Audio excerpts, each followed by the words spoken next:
Es un enorme privilegio para mí estar compartiendo con ustedes en este simposio, que año con año, este ya es el segundo año que lo están haciendo.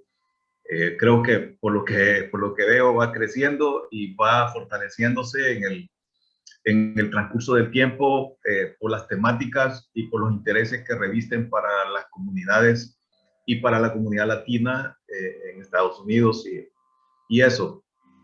Eh, bueno, toda mi vida ha sido educación eh, y yo he pasado, por cierto, tuve la oportunidad de vivir en Estados Unidos también y estudiar un poquito allá ya hace muchos años, hace más de 25 años realmente hace que viví en Estados Unidos y estudiando, pero los días han pasado y la comunidad latina pues era más pequeña de lo que hace 25 años estamos hasta ahorita, ¿no? Cada día va creciendo más y más y más y eso. Yo me desempeño como docente en la Universidad Pedagógica Nacional.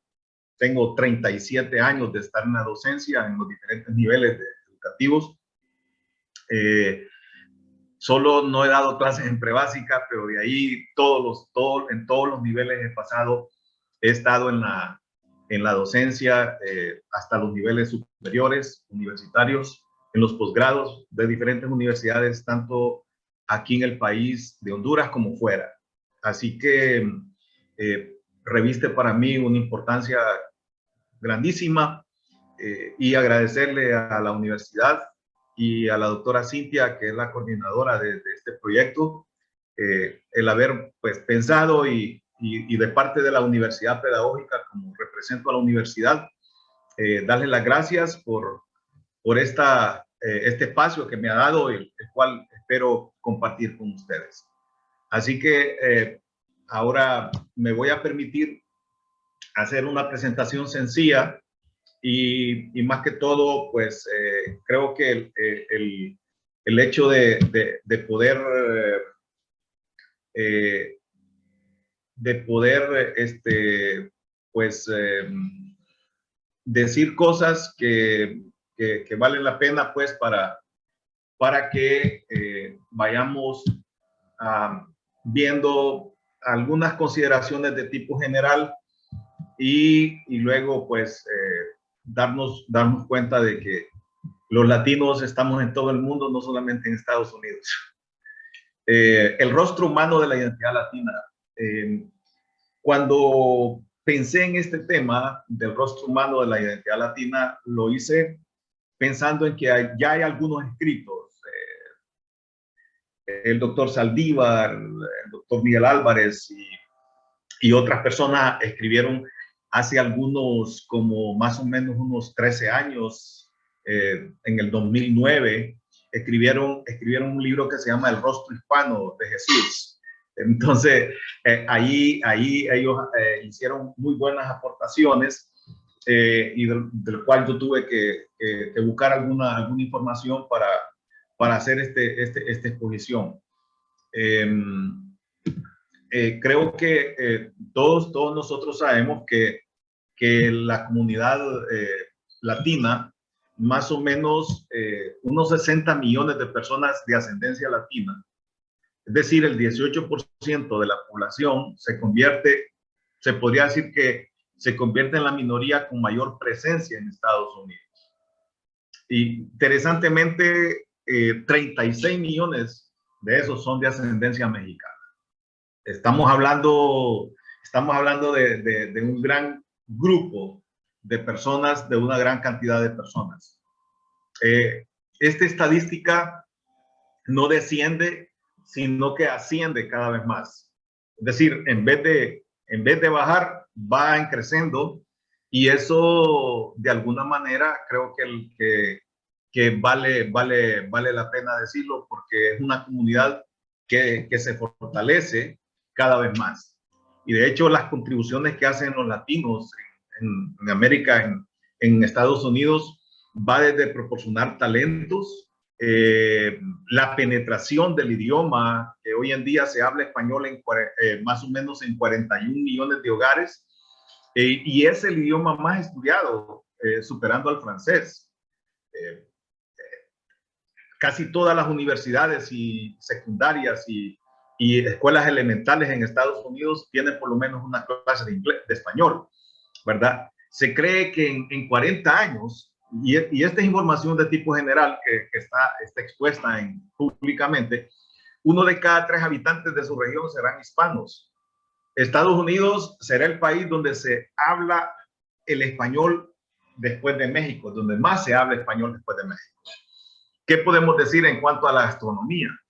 Si los norteamericanos no podían decir burrito, dicen burrito, ¿verdad? De las festividades. Este mismo mes, por ejemplo, en Estados Unidos se está hablando de la herencia hispánica. La famosa celebración del 5 de mayo de los mexicanos. Y así, ¿verdad? Y en cuanto, digamos, a deportes, gastronomía, música, todos nosotros vemos que año con año las cadenas televisivas como Telemundo, Univisión, hacen sus sendas pues celebraciones, otorgando premios a los latinos que se destacan desde el mercado norteamericano en cuanto a la música que producen, a los diferentes ritmos y a los diferentes estilos de música que ellos hacen. Es decir, la contribución latina, y realmente cuando vemos nosotros y estudiamos qué es cultura, cultura es creatividad, cultura es creación humana. Y de hecho, entonces, cada uno de los latinos que está en Estados Unidos, creo que hace una contribución especial y bastante significativa. Esa influencia latina, ¿verdad? Es que el 57% del poder adquisitivo de los hispanos corresponde a los mexicanos, que traducido en dinero se refiere a unos 881 millones de dólares. Estamos hablando de una gran cantidad de dinero que tienen y que gozan los hispanos, más que todo aquellos de ascendencia mexicana, ya sea primera generación, segunda generación, tercera generación, ubicados en Chicago, en Los Ángeles, en Arizona, ¿verdad? En Nuevo México, Houston, o mejor dicho, Texas, donde están los asentamientos mayormente representados por los mexicanos, por los latinoamericanos. Pero es importante un dato, que hay más emprendedores latinos que asiáticos y afroamericanos, y crece cada vez más. La verdad es que es cierto, los latinoamericanos, tal vez aquí en nuestras tierras, tal vez por los problemas que hay de inseguridad o situaciones que hay de delincuencia común, tal vez los latinoamericanos no emprenden, o tal vez por las pocas condiciones y oportunidades que no tienen, pero al llegar a un país de oportunidades y de mayor seguridad como es Estados Unidos, creo que los latinoamericanos demuestran sus capacidades de emprendedurismo y sobre todo de desarrollo familiar, empresarial, y eso hace que tengan presencia en Norteamérica, más que todo en Estados Unidos. Por ejemplo, de la participación política de los latinos en Estados Unidos, alrededor de 50 líderes que están en representaciones de cámaras, ¿verdad? De los diferentes estados y aún allá en el Capitolio, son de ascendencia latina y ya mueven y ya son voz que se escucha ahí en los corredores y en los pasillos y desde las butacas, desde los curules del Congreso norteamericano, tanto en la Cámara Alta como en la Cámara Baja. En las elecciones del 2020, los hispanos, por ejemplo, figuran como el mayor grupo, es decir, que constituyen el 13% de los votantes. Es decir, que hay aproximadamente unos 32 millones de votos en favor o en contra, que ya es bastante significativo para mover o para decidir en una elección presidencial y que cuentan en el colegio de votos, el colegio electoral.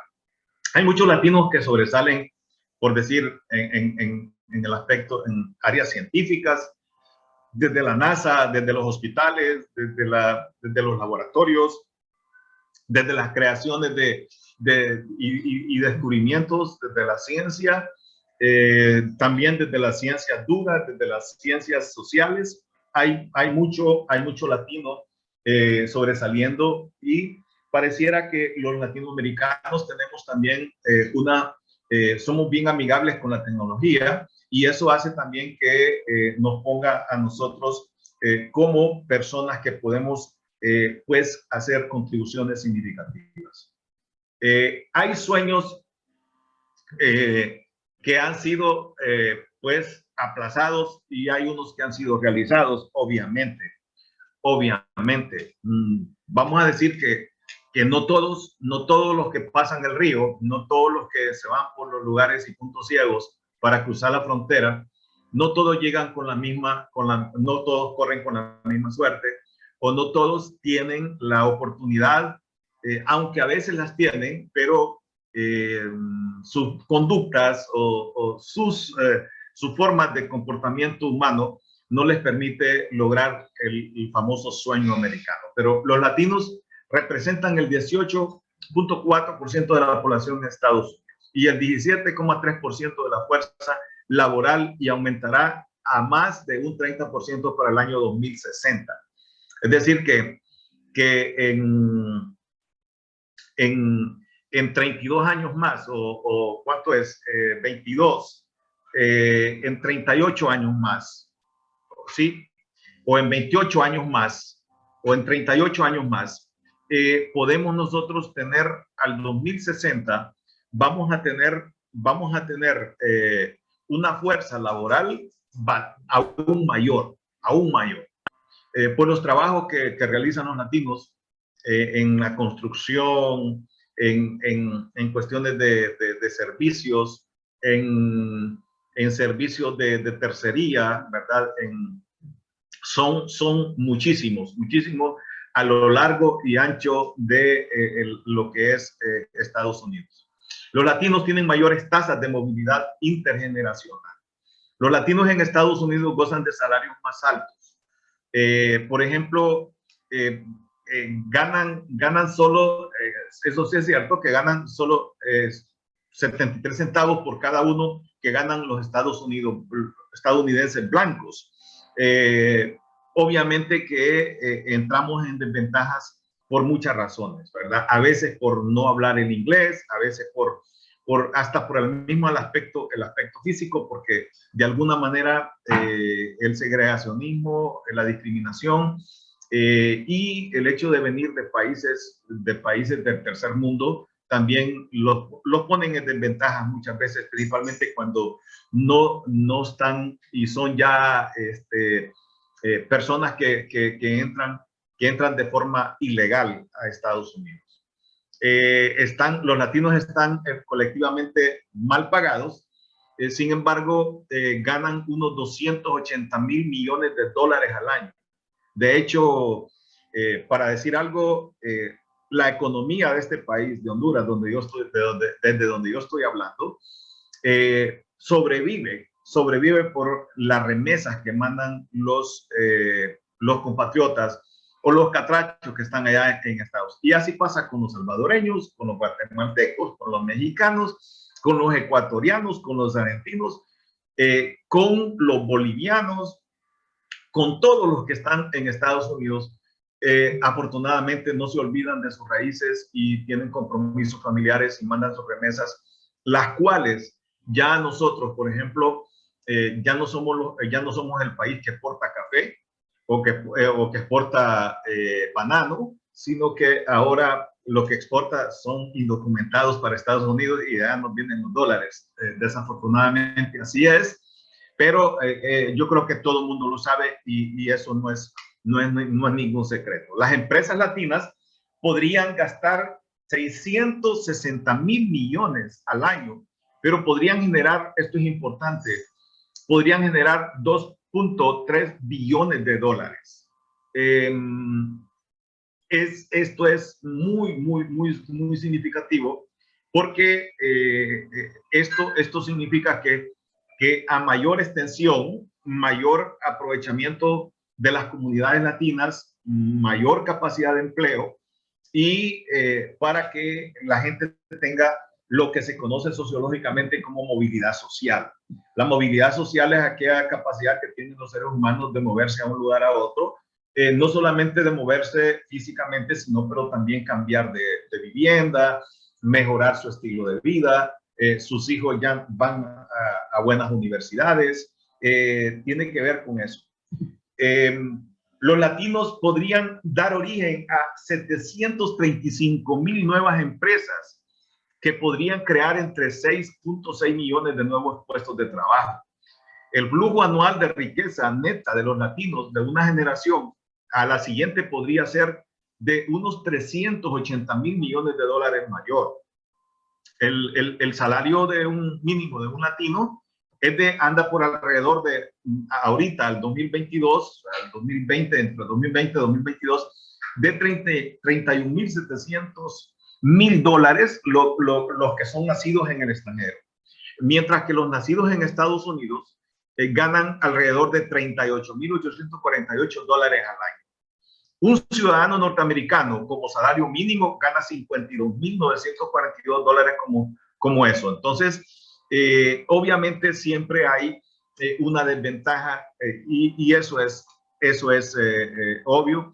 Es como cuando nos ponemos a analizar el salario o el ingreso per cápita de las mujeres y de los hombres. Casi siempre o siempre los hombres ganan más que las mujeres por tradición o por una cultura pues muy marcada, ancestral que tenemos de machismo y de discriminación. 5 de cada 200 latinos han creado empresas, es decir, que un 0,5% en comparación con el 0,3% de los otros grupos minoritarios que son los blancos y asiáticos. Estos son datos importantísimos porque 1.1 millón de latinos podrían pasar a la clase media en un escenario de paridad estatal. Esto, como les explicaba, esto tiene que ver con la movilidad social, de dónde vive, dónde estudia, ya aprendió el idioma, cuántos bienes tiene, qué empresa tiene, cuánto dinero tiene y maneja en sus cuentas, etcétera, etcétera. El 26% de los latinos cree que su ascendencia latina limita su capacidad de acceso al capital. La riqueza de los latinos ha crecido alrededor del 7% anual en los últimos 20 años, más del doble de la riqueza de los blancos no latinos. Es decir, que estamos en crecimiento. Y el 32% de los latinos envían remesas a su familia fuera de Estados Unidos. A más de 2/3 envía hasta 30% de sus ingresos. Es decir, que de cada 100 dólares, el latino que está en Estados Unidos manda 30 para estos países. Entonces, por los hijos, por los abuelos, además porque también compran propiedades, construyen casas, fundan sus propias empresas, etcétera, etcétera. Hay diversidad, ¿verdad? De rostros, y así como también de culturas en Estados Unidos. Todos nosotros lo sabemos, pero hay desde las extremeñas, de los gaditanos, de los sorianos, de los segovianos, españoles, portugueses, franceses, holandeses, ingleses, etcétera, etcétera. Es decir, que es Estados Unidos es un país de inmigrantes. Nadie lo puede negar y históricamente eso desde cuando llegaron los puritanos y cuando llegaron los pilgrims, ¿verdad? Los peregrinos a Estados Unidos y fundaron las 13 colonias y luego empezó la gran migración hacia Estados Unidos, pues la ventaja que ha tenido este país es que ha sido un país de leyes, organizado, bastante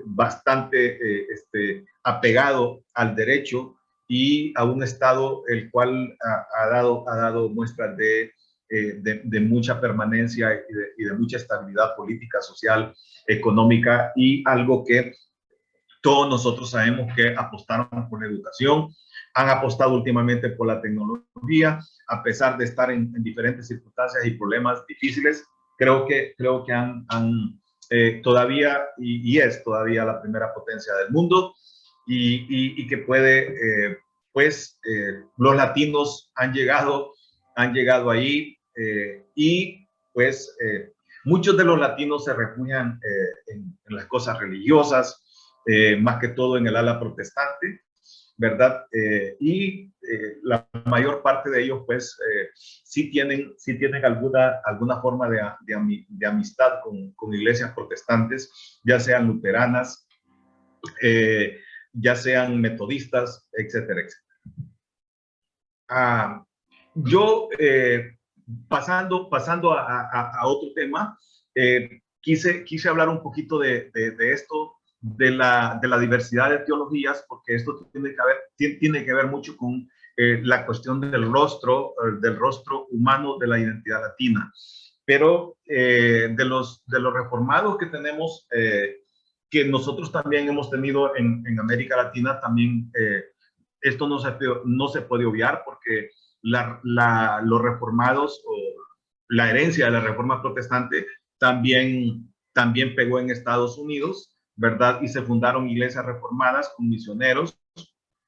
Hay también no reformados, pero es interesante porque en Estados Unidos, como es un país de la pluralidad, de la diversidad, también es interesante hablar que hay y existe entre el pensamiento de los latinoamericanos y aún de los mismos norteamericanos, hay una teología del norte que nos habla de la riqueza y la prosperidad. Obviamente que eso tiene que ver con la opulencia, con la grandeza, con el desarrollo económico que tiene este país, que tiene que ver con cuestiones de fe propiamente.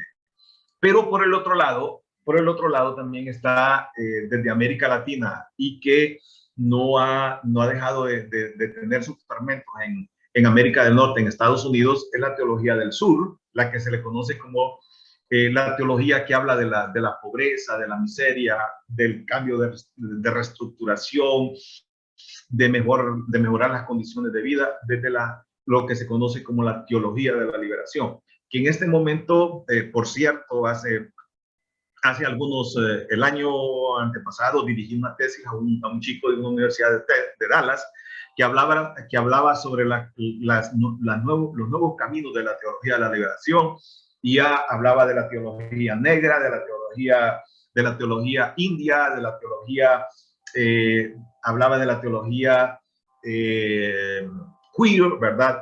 Habla de los diferentes caminos de la teología de la liberación, que en este momento están en boga en el mundo entero, y que en Estados Unidos se estudia en los seminarios y universidades. Es importante interpretar el pensamiento hispano. ¿Cómo piensa un hispano después de que cruza el río Bravo?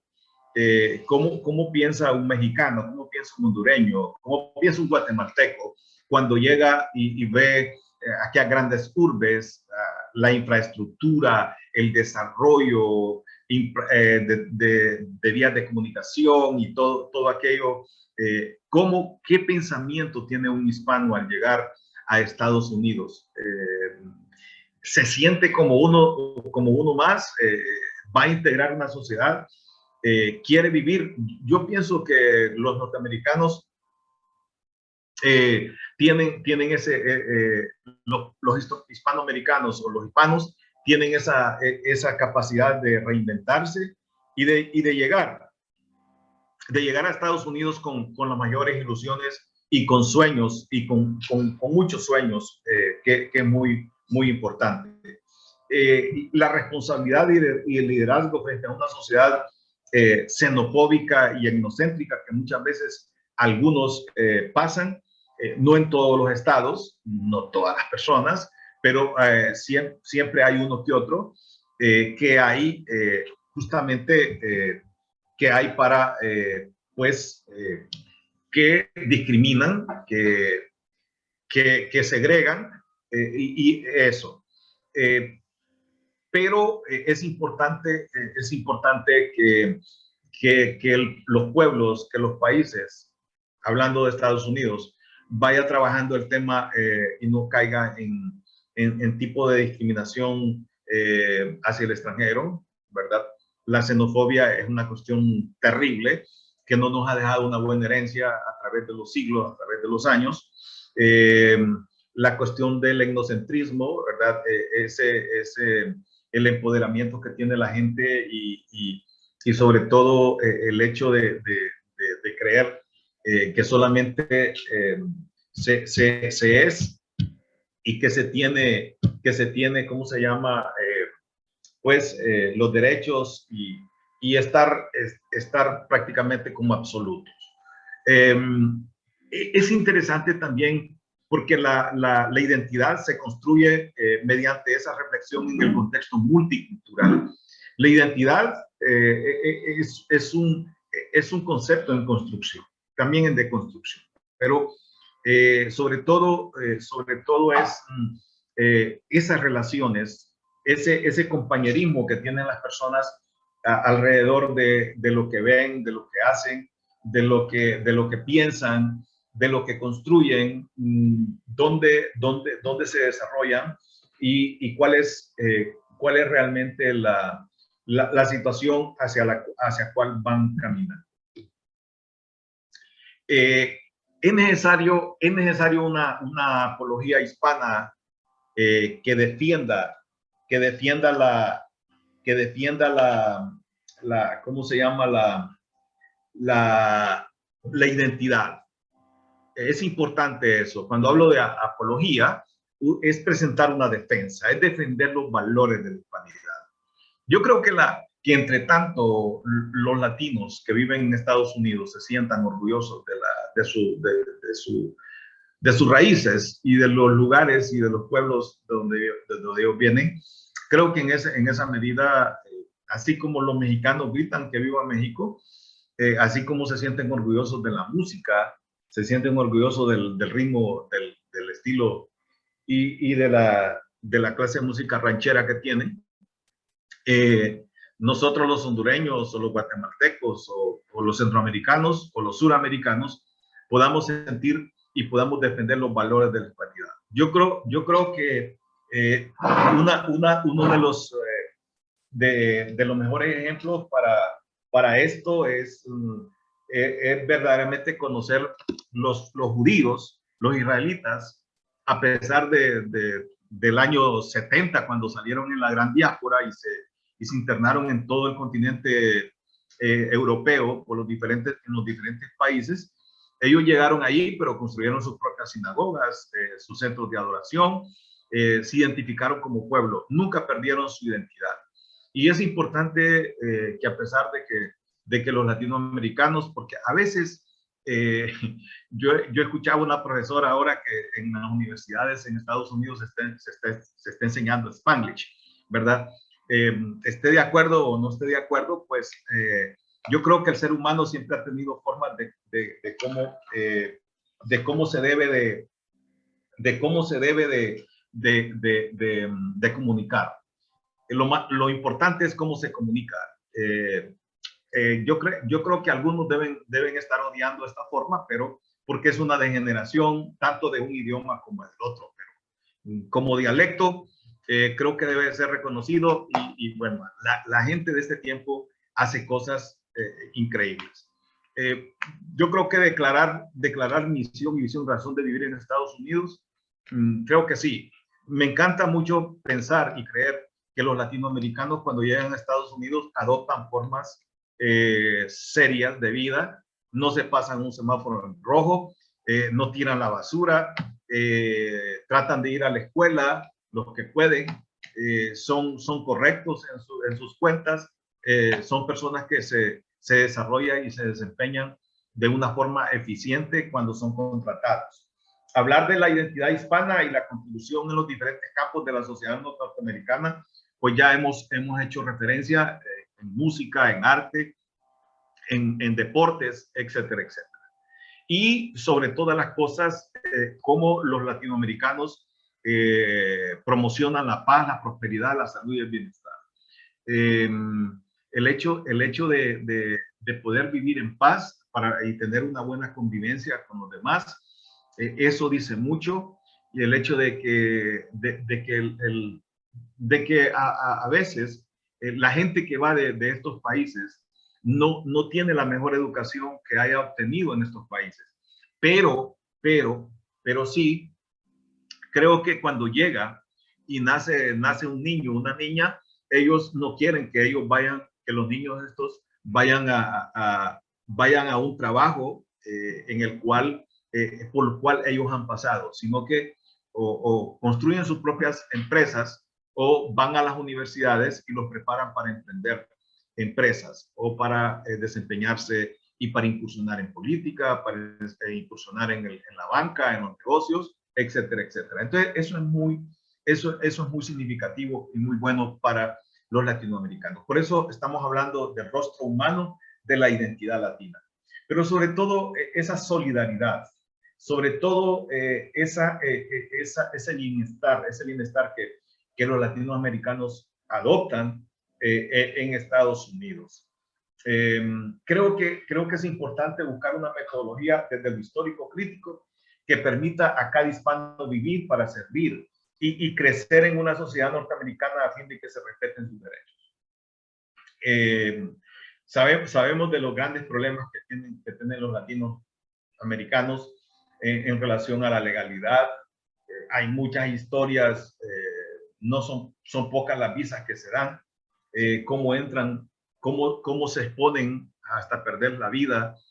Nosotros mismos en este momento estamos sufriendo una tremenda migración aquí que pasa por Tegucigalpa, por Danlí, por todas estas ciudades, hasta llegar, perdón, al Aguacaliente, la frontera de Honduras y Guatemala, y luego pasar a Guatemala, a México, hasta llegar a Estados Unidos, exponiendo su vida, exponiendo su familia, niños chiquitos, adolescentes, matrimonios y familias completas que vienen desde África, algunos, y que Venezuela, Colombia, Nicaragua, etcétera, ¿no? Entonces, que es importante ver realmente por qué, cuáles son las cuestiones difíciles. Yo sé que este es un tema de migración, pero es importante solo que lo soslayemos en este momento, porque quienes llegan a Estados Unidos, obviamente que son personas. Lo que decía es que a lo mejor no tienen la mejor educación, pero sí potencian a sus hijos, a sus familiares, para que puedan prepararse y para que puedan enfrentar un mundo globalizado y un mundo demandante allá en los Estados Unidos. Trabajar en la imagen integral hispana también es importante. Creo que este es muy, pero muy determinante. Evitar el fatalismo, erradicar las desventajas que como hispano tiene frente a los anglosajones, derribar barreras culturales, lingüísticas y socioeconómicas, hablar de la comunidad hispana como una cultura considerable que ha llegado a trabajar y a producir, crear y aceptar las condiciones de vida urbana que dispone cada estado y ciudad donde vive. Y no cabe duda que estamos frente a una comunidad hispana que constituye un pueblo solidario, un pueblo peregrino, que migra por el mundo, puente, es decir, que se adapta por la mezcla de razas y combinaciones multiculturales.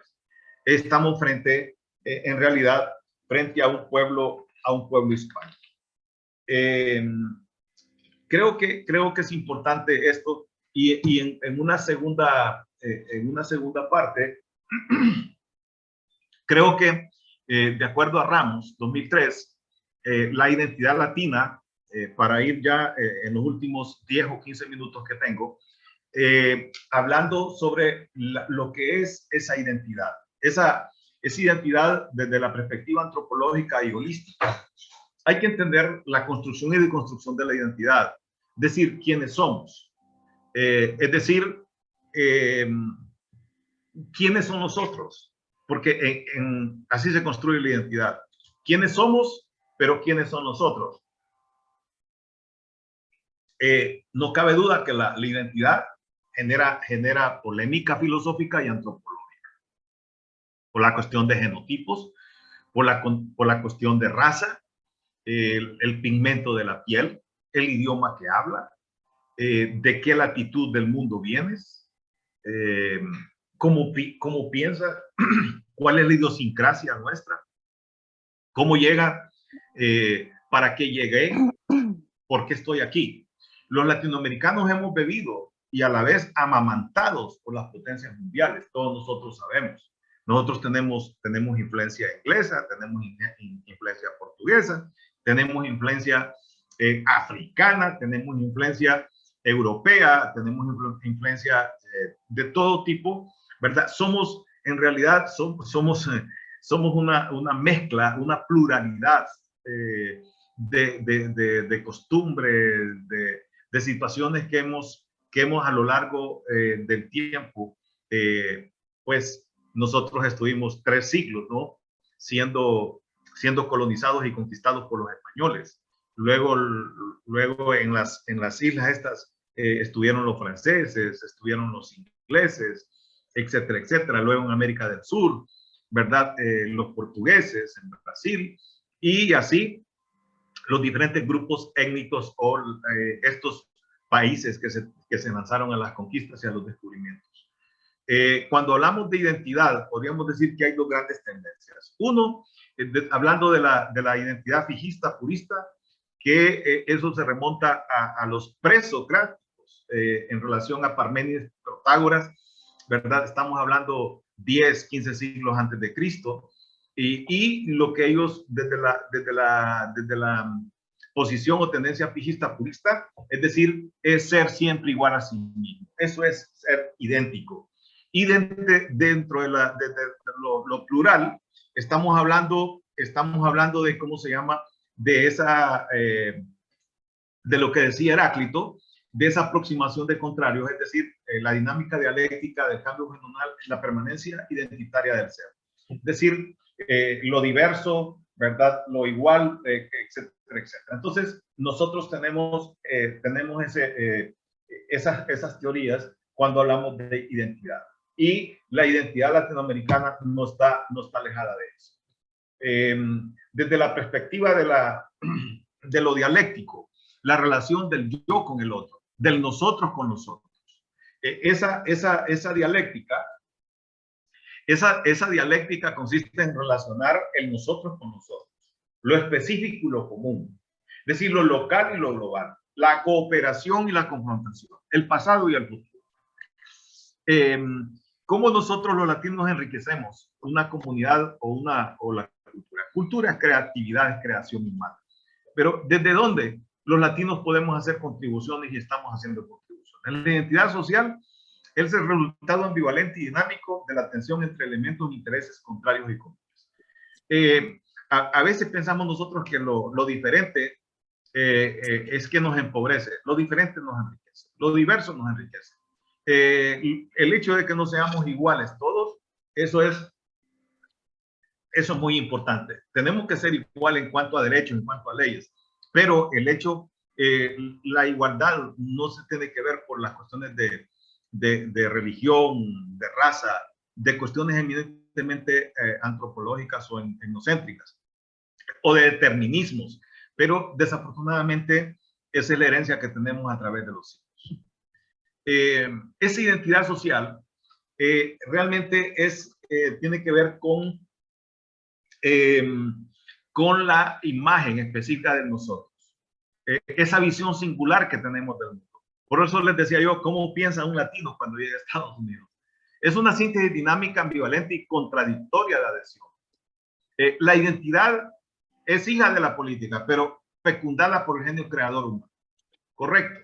Y les decía yo, en la medida que nos relacionamos con nosotros y con los otros, en esa medida construimos identidad.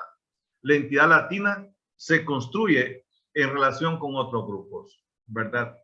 Pero el hecho, por ejemplo, que en España a los sudamericanos les digan sudacas, o a nosotros indios, o, ¿verdad? Etcétera, etcétera, es una forma de discriminación y de bastante segregación. Eso lo hemos vivido prácticamente toda la vida. América en general es un continente en donde lo autóctono ha sufrido el genocidio y el etnocidio de amplitud más destructora jamás visto. Es decir, millones y millones de indios fueron matados, fueron asesinados, 3 siglos de conquista, de colonización, de tal manera que nosotros, de los grupos étnicos que tenemos, ya prácticamente están en extinción. Sí, Bolivia se conserva, Ecuador, México, Guatemala, son de los países que tienen mayor representatividad indígena, de los pueblos originarios, pero en nuestro caso, por ejemplo, hay pueblos ya prácticamente en extinción por diferentes razones. Y cuando nosotros vemos esas diferentes manifestaciones, las vemos en Estados Unidos, cuando vemos nuestros compatriotas, que uno dice cómo cruzó el río, cómo llegó, cómo vive, en realidad es lastimosamente decirlo, pero muchos de nuestros compatriotas llegan a Estados Unidos sin saber leer y escribir. Yo tuve la experiencia de conocer varios compatriotas latinoamericanos que el jefe tenía que irles a cambiar el cheque porque ellos no podían poner a duras penas poner la huella. Entonces, es una cosa terrible. A nosotros Doctor, nos han llamado hispanoamericanos porque nos ven a nosotros desde la visión española y dejan a Brasil de lado. Iberoamericanos, dejando afuera a los africanos. Latinoamericanos por los diversos orígenes que nosotros tenemos. Y el concepto de América Latina se utilizó por primera vez, y esto es de conocimiento público, el 22 de junio de 1852 por Francisco Villamayor. Así que hay diversidad de nuestros orígenes. Nosotros tenemos origen europeo, viendo nuestras raíces, lo autóctono, ¿verdad? Desde las grandes civilizaciones como Inca, Azteca, Maya, lo africano, por los esclavos que nosotros recibimos aquí en América Latina. Y aún en Estados Unidos también. Los españoles y portugueses no solo vinieron ellos, sino que vinieron con ellos África del Norte, ¿verdad? Y estuvieron viniendo ahí. Entonces, la identidad latina no resulta fácil de entender. La riqueza antropológica y cultural de cada etnia, civilización y grupo humano es inmensa, inmensa, inmensa.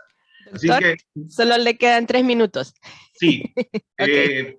Así que hablar de identidad es remontarnos a nosotros a 1492, pero también no es porque no teníamos identidad antes de esto, sino que cómo fuimos influenciados por estas grandes potencias.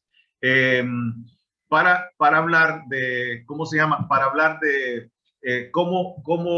conclusión de esto, es que la identidad, el rostro humano de la identidad latina es el primer y único caso de construcción de una identidad supranacional continental basada en una historia y civilización comunes que, más allá de las diferencias, se nutrió de luchas y paradigmas compartidos y se reconfigura con los desafíos presentes.